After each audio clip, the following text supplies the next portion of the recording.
Hello doctor. Doctor, ഒരുപാട് പേര് ഇപ്പോൾ ഈ വെരിക്കോസ് വെയിനുമായിട്ട് ബുദ്ധിമുട്ട് അനുഭവിക്കുന്നുണ്ട്. ഈ വെരിക്കോസ് വെയിൻ എന്താണ്? അതായത് നമ്മുടെ സമൂഹത്തിൽ ഒരു 40% മുതൽ 50% വരെ ആൾക്കാരിൽ കണ്ടുവരുന്ന ഒരു ബുദ്ധിമുട്ടാണ് ഈ വെരിക്കോസ് വെയിനുകൾ എന്ന് പറഞ്ഞത്. വെരിക്കോസ് വെയിനുകൾ വേറൊന്നുമല്ല, നമ്മുടെ കാലുകളിലെ രക്തക്കൊഴലുകൾ തടിച്ച് നിൽക്കുക എന്നുള്ളത്. ഇതുകൊണ്ട് കുറേ ആരോഗ്യ പ്രശ്നങ്ങൾ രോഗികൾക്ക് ഉണ്ടാക്കാറുണ്ട്.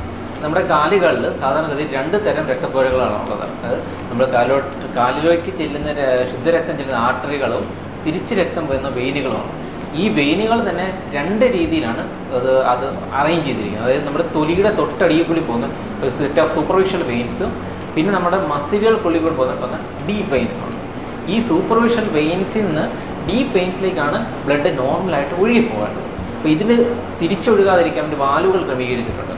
എന്നാൽ ചില രോഗികളിൽ പല കാരണങ്ങളാൽ ഈ വാൽവുകൾക്ക് തകരാറ് സംഭവിക്കുമ്പോൾ ഈ ഡീപ്പ് വെയിൻസിൽ നിന്നുള്ള രക്തം തിരിച്ച് ഈ സൂപ്പർഫിഷ്യൽ വെയിൻസ് തൊലിക്കടിയിലായിട്ടുള്ള രക്തക്കൊഴലിലേക്ക് വരുമ്പോൾ ഈ രക്തക്കൊഴൽ ക്രമേണ വീർത്ത് വലുതായി വരുന്നത് കാണാം. ഇതാണ് വെരിക്കോസ് വെയിൻ എന്ന് പറയുന്നത്.